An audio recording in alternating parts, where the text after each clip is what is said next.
ನಮಸ್ಕಾರ ಗೆಳೆಯರಿ, stock market Kannada ಚಾನಲ್ಗೆ ಸ್ವಾಗತ ಸುಸ್ವಾಗತ. ಗೆಳೆಯರಿ, ವಿಡಿಯೋದಲ್ಲಿ ನಮ್ಮ ಮಾರ್ಕೆಟ್ಗೆ ಸಂಬಂಧಪಟ್ಟಂತೆ ಹಾಗೂ ಕೆಲವು ಸೆಕ್ಟರ್ಗೆ ಸಂಬಂಧಪಟ್ಟಂತೆ ಇನ್ನು ಕೆಲವು ಇಂಡಿವಿಜುವಲ್ ಸ್ಟಾಕ್ಗಳಿಗೆ ಸಂಬಂಧಪಟ್ಟಂತೆ ಇವತ್ತು ಬಂದಂತಹ ಸುದ್ದಿಗಳ ಕಡೆ ಗಮನ ಹರಿಸುವಂತ ಪ್ರಯತ್ನವನ್ನು ಮಾಡೋಣ. ಸಾಕಷ್ಟು ಸುದ್ದಿಗಳನ್ನ ಕವರ್ ಮಾಡ್ತಾ ಇದ್ದೀನಿ, ಹಾಗಾಗಿ ವಿಡಿಯೋನ ಕೊನೆವರೆಗೂ ನೋಡಿ ಪೂರ್ತಿ ವಿಚಾರ ತಿಳ್ಕೊಳ್ಳಿ.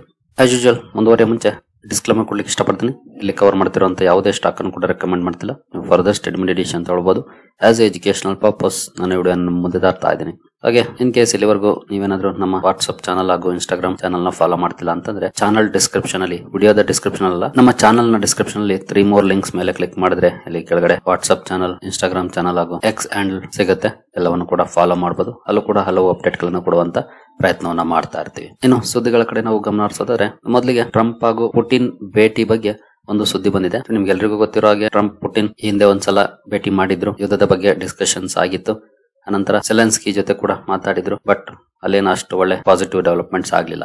ಮತ್ತೆ ಈಗ ಪುಟಿನ್ ಅವರು ಮತ್ತೆ ಟ್ರಂಪ್ ಮೀಟ್ ಮಾಡ್ತಾರೆ ಅನ್ನೋಂತ ಸುದ್ದಿಗಳು ಬರ್ತಾ ಇತ್ತು. ನೋಡಬಹುದು, Trump freezes second Putin summit plan. Donald Trump ಅವರೀಗ ಅದನ್ನ ಫ್ರೀಸ್ ಮಾಡ್ತಿದ್ದಾರೆ, ಅಂದ್ರೆ ಕ್ಯಾನ್ಸಲ್ ಮಾಡಿದ್ದಾರೆ ಸದ್ಯದ ಮಟ್ಟಿಗೆ ಅನ್ನುವಂತ ಸುದ್ದಿಗಳು ಕೇಳಿ ಬರ್ತಾ ಇದೆ. What went wrong and what it means for Ukraine war. ಯಾಕೆಂದ್ರೆ ಅಲ್ಲಿ ಆಗ್ತಾ ಇರೋದೇನಂದ್ರೆ, ಗೆದ್ದಿರೋ ಪ್ರದೇಶಗಳನ್ನ ಬಿಟ್ಕೊಡ್ಲಿಕ್ಕೆ ಪುಟಿನ್ ಅವರು ಒಪ್ಕೊಳ್ಳಲ್ಲ, ಅವುಗಳನ್ನ ಬಿಟ್ಟು ಯುದ್ಧವನ್ನ ನಿಲ್ಲಿಸಿ ಇರುವಂತ ಪ್ರದೇಶನ ಮುಂದುವರಿಸೋದಕ್ಕೆ ಯುಕ್ರೇನ್ ಒಪ್ಕೊಳ್ಳಲ್ಲ. ಈ ರೀತಿಯ ಡೆವಲಪ್ಮೆಂಟ್ಸ್ ಅಲ್ಲಿ ಆಗ್ತಾ ಇದೆ. ಯಾರಿಗಾದ್ರೂ ಕಷ್ಟನೇ ಇದು. ಗೆದ್ದಿರೋವನ್ನ ಬಿಟ್ಕೊಡಕ್ಕೆ ಏನ್ ಭಾರತ ಅಲ್ಲ, ಎಲ್ಲಾ ದೇಶಗಳು ಕೂಡ. ನಮ್ಮ ಭಾರತದವರಂತೂ ತುಂಬಾ ಸಲ ಹಂಗ್ ಬಿಟ್ಕೊಟ್ಬಿಟ್ಟಿದ್ದಾರೆ. ಅದಕ್ಕೆ ಇವತ್ತು ಕೂಡ ನಾವು ಸಮಸ್ಯೆಯನ್ನ ಅನುಭವಿಸ್ತಾ ಇರೋದು. ಅಲ್ಲಿ ಗೆದ್ದಿರೋ ಪ್ರದೇಶಗಳನ್ನ ರಷ್ಯಾ ಬಿಟ್ಕೊಡ್ತಿಲ್ಲ ಅಥವಾ ಬಿಟ್ಕೊಡಕ್ ಒಪ್ಪಲ್ಲ. ಅದನ್ನ ಬಿಟ್ಕೊಟ್ಟು ಯುದ್ಧ ನಿಲ್ಸಕ್ಕೆ ಯುಕ್ರೇನ್ ಒಪ್ತಿಲ್ಲ. ಹಾಗಾಗಿ ಯುದ್ಧ ಅಂತ ಕಂಟಿನ್ಯೂ ಆಗ್ತಾ ಇದೆ. ಜೊತೆಗೆ ಇವತ್ತು ದೊಡ್ಡ ಮಟ್ಟದಲ್ಲಿ ಅಟ್ಯಾಕ್ ಆಗಿರೋ ಬಗ್ಗೆ ಕೂಡ ಸುದ್ದಿಗಳು ಬಂದಿದ್ದಾವೆ. ಈ ಎಲ್ಲ ಸುದ್ದಿಗಳು ಬಂದ ಮೇಲೆ ಡೊನಾಲ್ಡ್ ಟ್ರಂಪ್ ಅವರು ಇದನ್ನ ಕ್ಯಾನ್ಸಲ್ ಮಾಡಿದ್ದಾರೆ, ಸಮಿತ್ ಪ್ಲಾನ್ ಅನ್ನ ಅನ್ನುವಂತ ಸುದ್ದಿಗಳು ಬರ್ತಾ ಇದಾವೆ. ಆದ್ರೆ ಇನ್ನು ಕೆಲವು ಸುದ್ದಿಗಳಿದಾವೆ ನೋಡಬಹುದು. Russia Hungary say preparations for Trump Putin meeting in Budapest still on going. Budapest ಅಲ್ಲಿ ಏನು ಮೀಟ್ ಮಾಡ್ತಾರೆ ಅಂತ ಸುದ್ದಿ ಇತ್ತು, ಅಲ್ಲಿ ಪ್ರಿಪರೇಷನ್ ಸ್ಟಾಪ್ ಆಗಿಲ್ಲ, ಮುಂದುವರಿತಾ ಇದೆ ಅನ್ನುವಂತ ಮಾತನ್ನ ರಷ್ಯಾ ಹಾಗೂ ಹಂಗೇರಿ ಹೇಳಿದ್ದಾವೆ. ಹಾಗಾಗಿ ಇಲ್ಲಿ ಅನ್ಸರ್ಟನಿಟಿ ಇದೆ. ಮೀಟಿಂಗ್ ಆಗುತ್ತಾ ಇಲ್ವಾ ಗೊತ್ತಿಲ್ಲ, ಕಾದ್ ನೋಡ್ಬೇಕಾಗುತ್ತೆ. ಒಂದು ರಿಪೋರ್ಟ್ ಹೇಳುತ್ತೆ ಫ್ರೀಸ್ ಮಾಡಿದ್ದಾರೆ ಟ್ರಂಪ್ ಅಂತ, ಇನ್ನೊಂದು ರಿಪೋರ್ಟ್ ಹೇಳ್ತಿದೆ ರಷ್ಯಾ ಹಂಗೇರಿ ಎರಡು ಕೂಡ ಪ್ರಿಪೇರ್ ಆಗ್ತಿದ್ದಾವೆ ಈ ಸಮಿತಿಗೆ ಅಂತ. ಕಾದ್ ನೋಡ್ಬೇಕಾಗುತ್ತೆ ಯಾವ್ದು ನಿಜ ಯಾವ್ದು ಸುಳ್ಳು ಅಂತ ಗೊತ್ತಾಗ್ಲಿಕ್ಕೆ. ಇನ್ನು ಬಜೆಟ್ 2026 ಬಗ್ಗೆ ಈಗಾಗಲೇ ಕೆಲವೊಂದು ರಿಪೋರ್ಟ್ ಗಳು ಬರ್ಲಿಕ್ಕೆ ಶುರುವಾಗಿದೆ. ನೋಡಬಹುದು, 2026 may integrate 5-year sectoral plans to cheer 2047 Viksit Bharat vision. ನಮ್ಮ ಸರ್ಕಾರದ ವಿಷನ್ ಏನಿದೆ, 2047 ಭಾರತವನ್ನ ವಿಕಸಿತ ಭಾರತ ಮಾಡಬೇಕು ಅಂತ.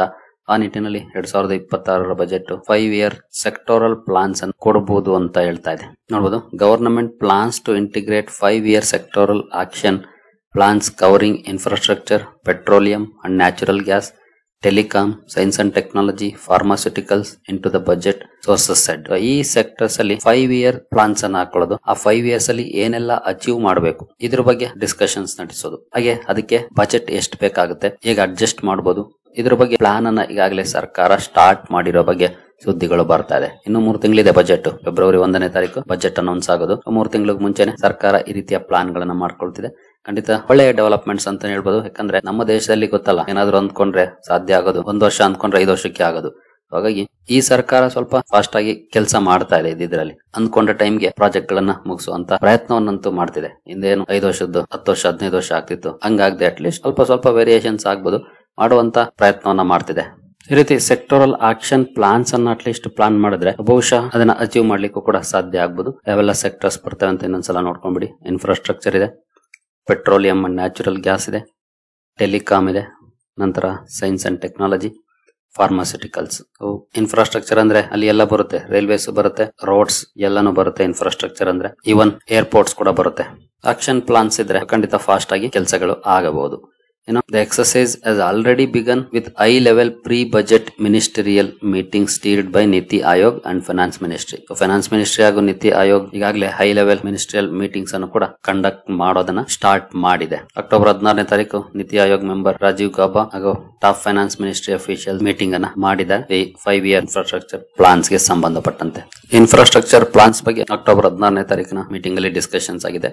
ನೆಕ್ಸ್ಟ್ ಎಸೆನ್ಷಿಯಲಿ ನೋಡಬಹುದು, ಪೆಟ್ರೋಲಿಯಂ, ನ್ಯಾಚುರಲ್ ಗ್ಯಾಸ್ ಹಾಗೂ ಟೆಲಿಕಾಂ ಸಂಬಂಧಪಟ್ಟಂತೆ ಅಕ್ಟೋಬರ್ 23ಕ್ಕೆ ಡಿಸ್ಕಷನ್ಸ್ ಆಗೋ ಬಗ್ಗೆ ಸುದ್ದಿಗಳು ಬರ್ತಿದೆ.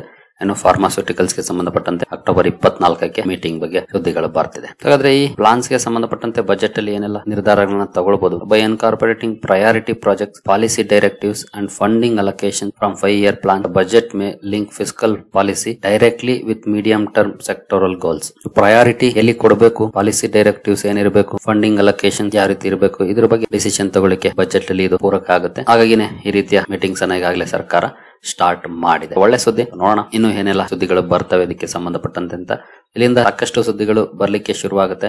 ಜೊತೆಗೆ ಈ ಸುದ್ದಿಗಳು ಇಂಡಸ್ಟ್ರೀಸ್ ಅಲ್ಲಿ ಒಳ್ಳೆ ಪರ್ಫಾರ್ಮೆನ್ಸ್ ಕೂಡ ಕಾರಣ ಆಗ್ಬಹುದು. ಅದು ಯಾವುದೇ ಇಂಡಸ್ಟ್ರಿ ಆಗ್ಬಹುದು, ಇನ್ಫ್ರಾಸ್ಟ್ರಕ್ಚರ್ ಆಗ್ಬಹುದು, ಪೆಟ್ರೋಲಿಯಂ ಅಂಡ್ ನ್ಯಾಚುರಲ್ ಗ್ಯಾಸ್ ಆಗ್ಬಹುದು, ರಿನ್ಯೂವಬಲ್ ಎನರ್ಜಿ ಆಗ್ಬಹುದು, ಸೈನ್ಸ್ ಅಂಡ್ ಟೆಕ್ನಾಲಜಿ ಆಗ್ಬಹುದು. ಇವೆಲ್ಲವೂ ಕೂಡ ಸೆಕ್ಟರ್ಸ್ ನ ಮೇಲೆ ಒಂದಲ್ಲ ಒಂದು ರೀತಿಯಲ್ಲಿ ಇಂಪ್ಯಾಕ್ಟ್ ಅನ್ನ ಮಾಡುವಂತ ಪ್ರಾಬಬಿಲಿಟಿ ಜಾಸ್ತಿ ಇರುತ್ತೆ ಮುಂದಿನ ದಿನಗಳಲ್ಲಿ, ಬಜೆಟ್ ವರ್ಗೂ ಕೂಡ. So let's see what happens. ಇನ್ನು ನೆಕ್ಸ್ಟ್ ಸುದ್ದಿ ಕಡೆ ನಾವು ಬರೋದಾದ್ರೆ ಜಾಪನೀಸ್ ಸ್ಟಾಕ್ಸ್ ಗೆ ಸಂಬಂಧಪಟ್ಟಂತ. Japanese stocks rise to record on report of new government stimulus.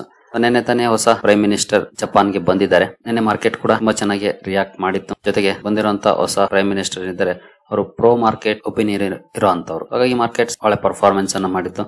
ಜೊತೆಗೆ ಇವರು ನೆಕ್ಸ್ಟ್ ಸ್ಟಿಮ್ಯುಲಸ್ ಕೂಡ ಅನೌನ್ಸ್ ಮಾಡಬಹುದು ಮಾರ್ಕೆಟ್ಗೆ, ಅಂದ್ರೆ ಎಕಾನಮಿಗೆ ಅನ್ನುವಂತ ಮಾತುಗಳು ಕೇಳಿ ಬರ್ತಾ ಇದೆ. ಹಾಗಾಗಿ ಒಂದಷ್ಟು ಪಾಸಿಟಿವ್ ಡೆವಲಪ್ಮೆಂಟ್ ಜಪಾನ್ ಸ್ಟಾಕ್ಸ್ ಅಲ್ಲಿ ನೋಡ್ಲಿಕ್ಕೆ ಸಿಗುವಂತ ಸಾಧ್ಯತೆಗಳು ಈಗ ಕಾಣ್ತಿದೆ. ಹಲವು ಬ್ರೋಕರೇಜಸ್ ಈಗಾಗಲೇ ಪಾಸಿಟಿವ್ ರಿಪೋರ್ಟ್ಸ್ ಗಳನ್ನು ಕೂಡ ಪಬ್ಲಿಷ್ ಮಾಡ್ತಿದ್ದಾರೆ ಜಪಾನ್ ಮಾರ್ಕೆಟ್ ಗೆ ಸಂಬಂಧಪಟ್ಟಂತೆ. ಏನು ಗೋಲ್ಡ್ಮನ್ ಸಾಚಸ್ ಅವರು ಚೈನಾದ ಮಾರ್ಕೆಟ್ ಗೆ ಸಂಬಂಧಪಟ್ಟಂತೆ ಒಂದು ಅಪ್ಡೇಟ್ ಅನ್ನು ಕೊಟ್ಟಿದ್ದಾರೆ. Goldman Sachs is 30% upside for China stocks through 2027. 2027 up to 30% ವರೆಗೂ ಗ್ರೋ ಆಗಬಹುದು ಅನ್ನುವಂತ ರಿಪೋರ್ಟ್ ಅನ್ನು ಗೋಲ್ಡ್ಮನ್ ಸಾಚಸ್ ಕೊಡ್ತಿದ್ದಾರೆ. ಚೀನಾದ key stock index to gain 30% by the end 2027 reported by pro market policies, rising profits and strong money flows. But ಇದು ಅಮೆರಿಕದ tariff ಎಷ್ಟು impact ಅನ್ನು ಮಾಡುತ್ತೆ ಗೊತ್ತಿಲ್ಲ. ಬಟ್ ಅದೇನು ಇಂಪ್ಯಾಕ್ಟ್ ಇಲ್ಲದೆ ಇದ್ರೆ ಬಹುಶಃ ಅಲ್ಲಿ ಒಂದಷ್ಟು ಒಳ್ಳೆಯ ಪರ್ಫಾರ್ಮೆನ್ಸ್ ಬರಬಹುದು ಅನ್ನುವಂತ ಎಕ್ಸ್ಪೆಕ್ಟೇಷನ್ ಗೋಲ್ಡ್ಮನ್ ಸಾಚಸ್ ಅವರು ಮಾಡ್ತಿದ್ದಾರೆ. ಇದು ಆಕ್ಚುಲಿ ನಮ್ಮ ಮಾರ್ಕೆಟ್ ಗೆ ಸ್ವಲ್ಪ ಬ್ಯಾಡ್ ನ್ಯೂಸ್ ಅಂತ ಹೇಳ್ಬೋದು. ಯಾಕೆಂದ್ರೆ ಚೈನಾ ಮಾರ್ಕೆಟ್ ಹಾಗೆ ಜಾಪನೀಸ್ ಮಾರ್ಕೆಟ್ ಒಳ್ಳೆ ಪರ್ಫಾರ್ಮೆನ್ಸ್ ಮಾಡ್ಲಿಕ್ಕೆ ಶುರುವಾದ್ರೆ FIS ಫ್ಲೋ ಆ ಕಡೆ ಹೋಗುವಂತ ಚಾನ್ಸಸ್ ಜಾಸ್ತಿ ಇರುತ್ತೆ. ಆಗ ನಮ್ಮ ಮಾರ್ಕೆಟ್ ಅಲ್ಲಿ ರಿಟರ್ನ್ಸ್ ಸ್ವಲ್ಪ ಸ್ಲೋ ಆಗ್ಬೋದೇನೋ, ಬಟ್ ಝೀರೋ ಅಂತ ಆಗಲ್ಲ, ಅಂತ ಚಾನ್ಸಸ್ ಕಡಿಮೆ. ನಾವು ಮಾಡ್ಬೇಕಾಗಿರೋದೇನಂದ್ರೆ ಪೊಟೆನ್ಶಿಯಲ್ ಎಲ್ಲಿ ಜಾಸ್ತಿ ಇದೆ ಅಂತವನ್ನ ಆಯ್ಕೆ ಮಾಡಬೇಕು ಅಷ್ಟೇ. ನೋಡೋಣ ಇನ್ನು ಏನೆಲ್ಲ ಡೆವಲಪ್ಮೆಂಟ್ಸ್ ಆಗುತ್ತೆ ಅಂತ. ಇದಿನ್ನು ಜಸ್ಟ್ ಬಿಗಿನಿಂಗ್ ಅಷ್ಟೇ. ಇನ್ನು ಟ್ರಂಪ್ ಈಗಾಗಲೇ ಒಂದು ಅಪ್ಡೇಟ್ ಅನ್ನು ಕೊಟ್ಟಿದ್ರು. ನಾನು ಇಂದಿನ ವಿಡಿಯೋದಲ್ಲಿ ಈಗಾಗಲೇ ಡೀಟೇಲ್ ಆಗಿ ಕವರ್ ಮಾಡಿದ್ದೀನಿ. ಮಾರ್ಕೆಟ್ ಅಲ್ಲೂ ಕೂಡ ಎಸ್ಪೆಷಲಿ ಗಿಫ್ಟ್ ನಿಫ್ಟಿಯಲ್ಲಿ ಒಳ್ಳೆ ರಿಯಾಕ್ಷನ್ ಕೂಡ ಬಂದಿದೆ. Trump hints at major trade deal with India, says Modi want by much oil from Russia. ನಾನು ಇಂದಿನ ವಿಡಿಯೋದಲ್ಲಿ ಈಗಾಗಲೇ ಇದ್ರ ಬಗ್ಗೆ ಡೀಟೇಲ್ ಆಗಿ ಎಕ್ಸ್ಪ್ಲೈನ್ ಮಾಡಿದ್ದೀನಿ. ಇನ್ ಕೇಸ್ ಇಲ್ಲಿವರೆಗೂ ನೋಡಿಲ್ಲ ಅಂದ್ರೆ ಒಂದ್ಸಲ ನೋಡಿ, ಇಲ್ಲಿದೆ ಆ ವಿಡಿಯೋ. ಗುಡ್ ನ್ಯೂಸ್, ನಾಳೆ ನಮ್ಮ ಮಾರ್ಕೆಟ್ ಅಲ್ಲಿ ಧಮಾಕ ಆಗಬಹುದು ಅಂತ. ಟ್ಯಾರಿಫ್ ಗೆ ಸಂಬಂಧಪಟ್ಟಂತೆ ಟ್ರಂಪ್ ಅಟ್ಟಿರುವಂತಹ ಅಪ್ಡೇಟ್ ಗಳು, ಹಾಗೆ ಕೆಲವೊಂದು ಪಾಸಿಟಿವ್ ಡೆವಲಪ್ಮೆಂಟ್ ಗಳು ಕಂಡು ಬರ್ತಾ ಇದೆ ರಿಪೋರ್ಟ್ಸ್ ಮೂಲಕ. ಹಾಗಾಗಿ ಒಂದಷ್ಟು ಒಳ್ಳೆ ರಿಯಾಕ್ಷನ್ ನಮ್ಮ ಗಿಫ್ಟ್ ನಿಫ್ಟಿಯಲ್ಲಿ ನೋಡ್ಲಿಕ್ಕೆ ಸಿಕ್ಕಿದೆ ಈಗಾಗಲೇ. ಹಾಗಾಗಿ ನೋಡೋಣ, ಸಾಧ್ಯವಾದಷ್ಟು ಬೇಗ ಡೀಲ್ ಆದ್ರೆ ಬಹುಶಃ ಅದು ನಮ್ಮ ಮಾರ್ಕೆಟ್ ನ ಇನ್ನು ಎತ್ತರಕ್ಕೆ ತಗೊಂಡೋಗಕ್ಕೆ ಸಹಕಾರಿ ಆಗುತ್ತೆ. ನಂತರ government looks to tighten IT rules. IT rules ಗೆ ಸಂಬಂಧಪಟ್ಟಂತ ಕೆಲವೊಂದು ಅಪ್ಡೇಟ್ ಗಳು ಬರ್ತಾ ಇದೆ. ಇತ್ತೀಚೆಗೆ ಈ ಡೀಪ್ ಫೇಕ್ಸ್ ವಿಡಿಯೋಸ್ ಹಾಗೆ AI ಜನರೇಟೆಡ್ ಕಂಟೆಂಟ್ ಒಂದು ಸಮಸ್ಯೆಗಳನ್ನ ಶುರು ಮಾಡ್ತಾ ಇದೆ. ಹಾಗಾಗಿ ಇದಕ್ಕೆ ಸಂಬಂಧಪಟ್ಟಂತೆ ಕೆಲವೊಂದು ರೂಲ್ಸ್ ಅನ್ನ ಬಿಗಿ ಮಾಡ್ಲಿಕ್ಕೆ ಪ್ರಯತ್ನ ಪಡ್ತಿರೋ ಬಗ್ಗೆ ಸುದ್ದಿಗಳು ಬರ್ತಾ ಇದಾವೆ. ನೆಕ್ಸ್ಟ್ ಸುದ್ದಿ ಕಡೆ ನಾವು ಬರೆದರೆ demand for entry level cars of this festive season. Maruti Suzuki ಒಂದು ಅಪ್ಡೇಟ್ ಅನ್ನು ಕೊಟ್ಟಿದೆ. ಸರಿ, ಮಾರುತಿ ಸುಜುಕಿ ಅಲ್ಲ, Maruti Suzuki dealership general manager ಕಡೆಯಿಂದ ಬಂದಿರುವಂತಹ ಅಪ್ಡೇಟ್. ಎಂಟ್ರಿ ಲೆವೆಲ್ ಕಾರ್ ಗಳಿಗೆ ಈ ಹಬ್ಬದ ಸೀಸನ್ ಅಲ್ಲಿ ಬೇಡಿಕೆ ಜಾಸ್ತಿ ಬಂದಿದೆ ಅನ್ನೋ ಅಪ್ಡೇಟ್ ಅನ್ನ ಇವರು ಕೊಟ್ಟಿದ್ದಾರೆ. ಯೂಶಲಿ ಹೆವಿ ಸೇಲ್ಸ್ ಕಂಡು ಬರೋದಂದ್ರೆ ಇಲ್ಲ, ಇತ್ತೀಚೆಗೆ ಸ್ವಲ್ಪ ಪ್ರೀಮಿಯಮೈಸೇಷನ್ ನೋಡ್ಲಿಕ್ಕೆ ಸಿಗ್ತಿದೆ. But entry level cars demand ಅಂತೂ ಇದ್ದೇ ಇರುತ್ತೆ ಜಾಸ್ತಿ ಯಾವಾಗ್ಲೂ. ಇನ್ನು ಅಮೆಜಾನ್ ಇಂದ ಒಂದು ಅಪ್ಡೇಟ್ ಬಂದಿದೆ. Amazon plans to replace more than 500,000 jobs with robots. ಸುಮಾರು 5 ಲಕ್ಷ ಜಾಬ್ಸ್ ಅನ್ನ ರೋಬೋಟ್ಸ್ ರೀಪ್ಲೇಸ್ ಮಾಡಬಹುದು ಅಂತ ಸುದ್ದಿ ಬಂದಿದೆ ಅಮೆಜಾನ್ ಅಲ್ಲಿ. ಅಮೆಜಾನ್ ಈ ರೀತಿಯ ಪ್ಲಾನ್ ಅನ್ನ ಮಾಡಿದೆ ಅಂತ. ಖಂಡಿತ AI ಒಂದಷ್ಟು ಇಂಪ್ಯಾಕ್ಟ್ ಅನ್ನ ಮಾಡುತ್ತೆ ಜಾಬ್ ಮಾರ್ಕೆಟ್ ಗೆ ಸಂಬಂಧಪಟ್ಟಂತೆ. ನಾವು ಸಾಧ್ಯವಾದಷ್ಟು ಸ್ಕಿಲ್ ಡೆವಲಪ್ಮೆಂಟ್ ಅನ್ನ ಮಾಡ್ಕೊಳ್ಬೇಕು, ಇಲ್ಲಿ ಸಸ್ಟೈನ್ ಆಗ್ಬೇಕು ಅಂತಂದ್ರೆ. ಇನ್ನು HCL ಟೆಕ್ ಗೆ ಸಂಬಂಧಪಟ್ಟಂತೆ ಒಂದು ಸುದ್ದಿ ಬಂದಿದೆ. ಒಂದು ಬ್ಯಾಂಕ್ ನ ಜೊತೆ ಲಾಂಗ್ ಟರ್ಮ್ ಒಪ್ಪಂದ ಮಾಡ್ಕೊಂಡಿರೋ ಬಗ್ಗೆ ನೋಡಬಹುದು. DIB and HCL tech forge strategic AI innovation partnership. AI ಗೆ ಸಂಬಂಧಪಟ್ಟಂತೆ ಪಾರ್ಟ್ನರ್ಶಿಪ್ ಅನ್ನ ಮಾಡ್ಕೊಂಡಿದೆ. ಈ DIB ಏನಿದೆ ದುಬೈನ ಒಂದು ಬ್ಯಾಂಕ್ ನೋಡಬಹುದು. DIB the world's first Islamic bank and largest in the UAE. ಪ್ರಪಂಚದ ಮೊದಲ ಇಸ್ಲಾಮಿಕ್ ಬ್ಯಾಂಕ್ ಹಾಗೂ UAE ನಲ್ಲೇ ದೊಡ್ಡ ಬ್ಯಾಂಕ್. ಇದರ ಜೊತೆ AI ಇನೋವೇಷನ್ ಗೆ ಸಂಬಂಧಪಟ್ಟಂತೆ ಪಾರ್ಟ್ನರ್ಶಿಪ್ ಅನ್ನ HCL ಟೆಕ್ ಮಾಡ್ಕೊಂಡಿದೆ. ಸರಿಗಳಿರಿ, ಈ ಎಲ್ಲ ಅಪ್ಡೇಟ್ಸ್ ನಿಮ್ಗೆ ಇಷ್ಟ ಆಗಿದೆ ಅಂದ್ಕೊಳ್ತೀನಿ. ಮುಂದಿನ ವಿಡಿಯೋದಲ್ಲಿ ಸಿಗೋಣ. ಅಲ್ಲಿವರೆಗೂ ಜೈ ಹಿಂದ್, ಜೈ ಕರ್ನಾಟಕ.